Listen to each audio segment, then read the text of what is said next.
El panorama político-social en la Argentina es un tanto complejo, además de complicado. ¿Y complejo por qué?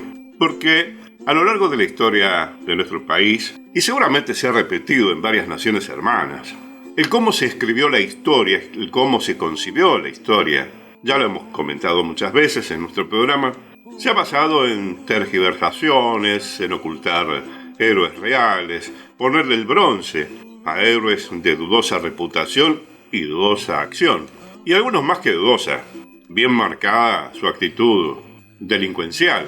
Pero, bueno, así como hoy hay quien dice que quienes evaden impuestos son héroes, hubo un tiempo en que al primer endeudador de la Argentina también lo llamaron héroe.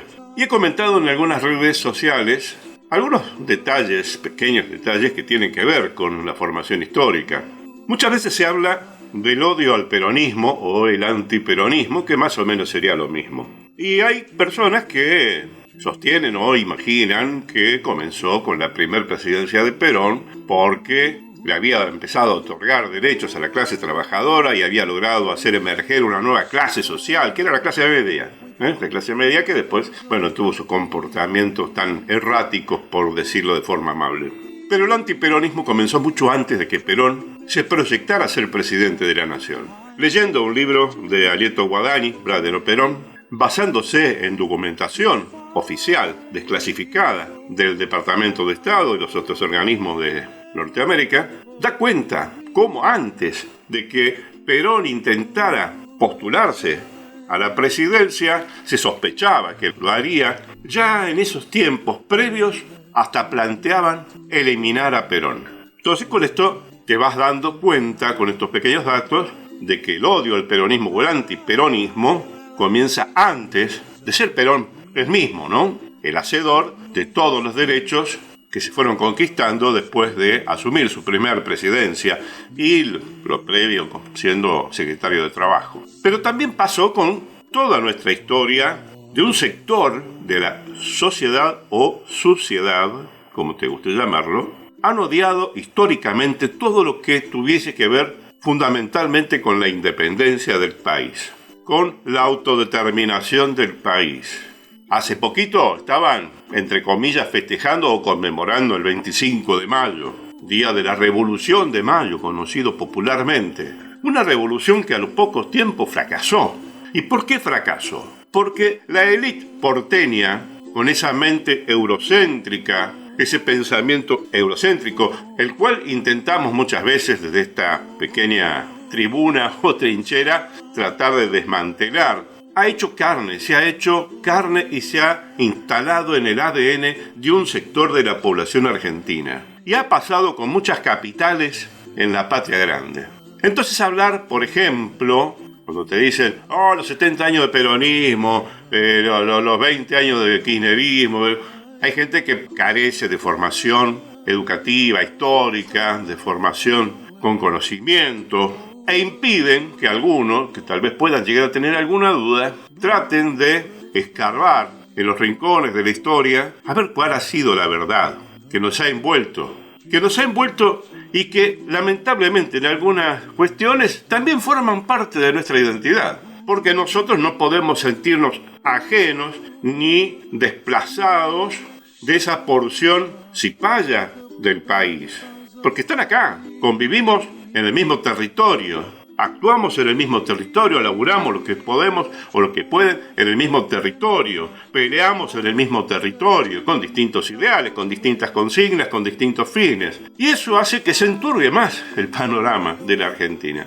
Vos fíjate que hay encuestas que hay entre un 28, 25, 30% que todavía siguen apoyando a esta dictocracia que nos viene jodiendo desde hace casi 2 años, un poco más de año y medio. Y vos te preguntarás, ¿qué pasa con esa gente? ¿No les afecta la crisis? ¿No les llega ese sinsabor y la zozobra de saber que ni siquiera llegan al día 10 del mes o al 15 porque la tarjeta se la comieron con la comida y los impuestos, o están empezando a tener deudas y no saben cómo pararla. Bueno, ahí mi sospecha, no esa es mía, ¿no? Y no tengo ninguna base científica en la cual apoyarme, simplemente sospecha. Tomará como alguien que te lo está diciendo en la calle, en un encuentro circunstancial. Yo tengo la sospecha de que ese 25, 28, 30%, una porción de ellos, sí están medianamente acomodados y todavía no han sentido la zozobra, el sinsabor, la decepción, la frustración y el abandono de muchas partes de la sociedad que hoy lo están padeciendo. Y hay otra porción de ese 25, 28, 30% que pertenecen a la real casta.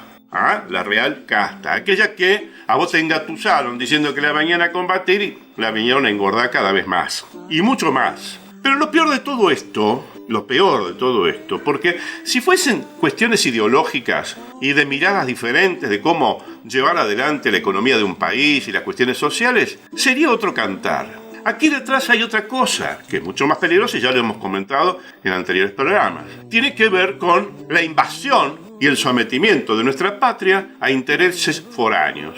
Y ya lo veníamos advirtiendo, como lo dijimos en otros programas, desde hace muchos años, los planes de invasión y ocupación territorial. Y la balcanización de nuestro país es muy grande. Entonces necesitan balcanizarlo. ¿Qué quiere decir balcanizarlo? Partirlo, dividirlo, para ejercer mayor poder en distintas regiones. Partirlo en varias regiones, repartírselo entre los poderes reales mundiales y así controlar los recursos naturales, bienes naturales y la esclavitud para poder explotar esos bienes. Muchas veces te lo decimos, hablamos del nazi-sionismo imperial. No tiene bandera, no tiene idioma, no tiene religión. Su único objetivo es el poder por el poder mismo, nada más. Para su propia subsistencia, si no, serían derrotados fácilmente.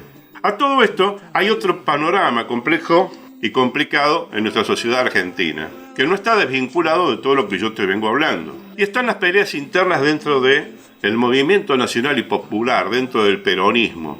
Como escuché en un medio radial hace un tiempo atrás, no sé si fue la semana pasada, que sostenía, hay algo que caracteriza en la política argentina, que más allá de los tiempos que vayan transcurriendo, de las derrotas y victorias, más allá de las problemáticas, más allá de todo, el peronismo sigue existiendo. Vos fijate que un partido centenario como el Radical ya casi no existe como entidad, ni como partido, ni como nada, ni como ideología, ni como propuesta original, porque ¿de dónde nacen también las ideas del peronismo? También las toma del primer radicalismo. Bueno, el peronismo sigue existiendo, y sigue existiendo con sus peleas internas. Y te voy a decir algo por ahí, capaz que lo tomes un poco así con curiosidad, no sé, o no, qué sé yo. Hoy tenemos la fortuna de contar con dos líderes en el Partido Justicialista, o el Partido Peronista, o el peronismo, o el Movimiento Nacional y Popular, como te guste llamarlo. Hay dos líderes fundamentales. Está Cristina Fernández de Kirchner y Axel Kicillof. Y en derredor de ellos hay una adolescencia política caprichosa, de esos que a la fuerza y a los golpes quieren independizarse políticamente. Y viste cuando los adolescentes van tomando un poquito más de valentía, entre comillas, y se sienten piolas y qué sé yo, bueno, viejo, ya me arreglo solo, no me tenés que andar cuidando, yo me corto por la mía, qué sé yo. Y tu vieja, tu viejo te van diciendo, no, bueno, espera un poquito, ¿no? Tan así no es, qué sé yo. No, porque yo tengo que seguir mi camino. Bueno, también fenómeno. Pero siempre los viejos, viste, están mirando de atrás, de costado, qué sé yo, vigilando, controlando, tratando de que o no se mande ninguna macana o no le pase nada. Entonces, para la tranquilidad de la propia familia, del propio entorno. Bueno, yo estoy viendo más o menos eso. Es una mirada simpática, pero el problema es grave. ¿Y por qué es grave? Porque están jugando con fuego. Y hay algunos de los que rodean a estos dos líderes que se la están midiendo a ver quién la tiene más larga, a ver quién pisa más fuerte, a ver quién le torce el brazo al otro. Y yo sé que a mí no me escuchan, yo no soy nadie para que ellos me escuchen. Pero si los tuviese a tiro para poder mandarles un mensaje, les diría, pedazos de nabos, bajen el copete, aprendan, como decían las viejas antes, a lavarse el calzoncillo o el boxer o lo que quieras primero y después discutí. porque se están mandando unas macanas tremendas y lo que están logrando es dividir al campo nacional y popular en dos tribunas, creando odios y resentimientos que no les sirven a nadie. Y menos les va a servir a ustedes, miserables, porque no van a sacar ninguna tajada. No van a sacar ninguna tajada. Y los que van a seguir siendo líderes van a ser Cristina Fernández de Kirchner y Axel Kicillof.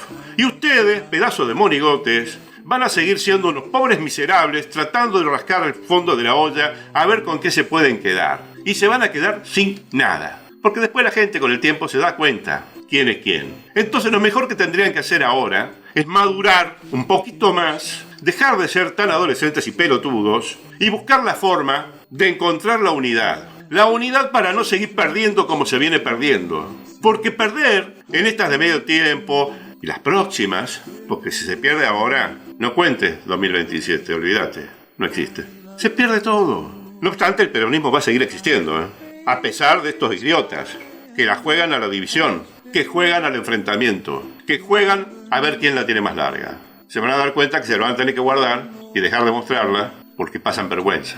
Ahora sí, con esto que te estoy diciendo, me animo a decirte, qué sé yo, no sé, tomarlo como quieras, ¿no? Hola, muy buenos días, bienvenidos a la trinchera comunicacional de integración y resistencia del Club de la Pluma por nuestra radio web y la red de comunicadores de emisoras, compañeras y amigas que retransmiten en directo en diferido, a quienes abrazamos a la distancia, agradeciendo que podamos poner las voces de la patria grande y fuera de ella en muchas otras regiones del país y fuera de ahí. Le damos los muy buenos días a la profesora Gabriela Fernández, ¿cómo le va? Buenos días, Norberto, buenos días a toda la audiencia del Club de la Pluma. Estamos acá tratando de aprender cosas. Yo lo escucho a usted y digo, bueno, hay algunas cositas con las cuales no acuerdo. Una de ellas es que la Revolución de Mayo fracasó o que cualquiera de estos gobiernos de derecha haya fracasado. Me parece que fueron planes de expoliación y dominio cuidadosamente perpetrados y que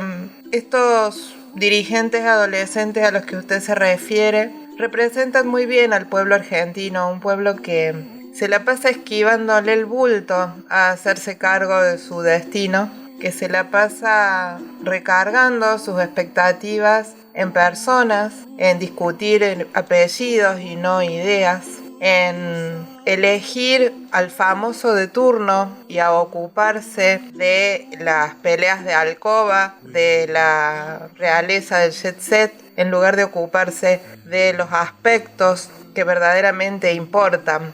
Digo que importan porque cuando llega un desquiciado al gobierno blandiendo una motosierra, no sé qué imaginaba la gente que iba a cerrar el sujeto. Está cerrando las posibilidades de supervivencia de los niños del Garrahan. Está cerrando las posibilidades de supervivencia del CONICET y otros organismos científicos que posicionan a la Argentina entre los mejores lugares del mundo. Está desfinanciando a los comedores, a donde va la gente humilde. Está golpeando y hambreando a los jubilados. Es una motosierra que busca cortar por lo más débil y que busca ensalzar, fortalecer a los delincuentes, a los que tienen muchos dineros en cuevas fiscales y convertirnos en un narcoestado fallido, tal cual el Ecuador, por ejemplo. Digo, no podemos como pueblo eludir la responsabilidad que nos compete. Nos dirigen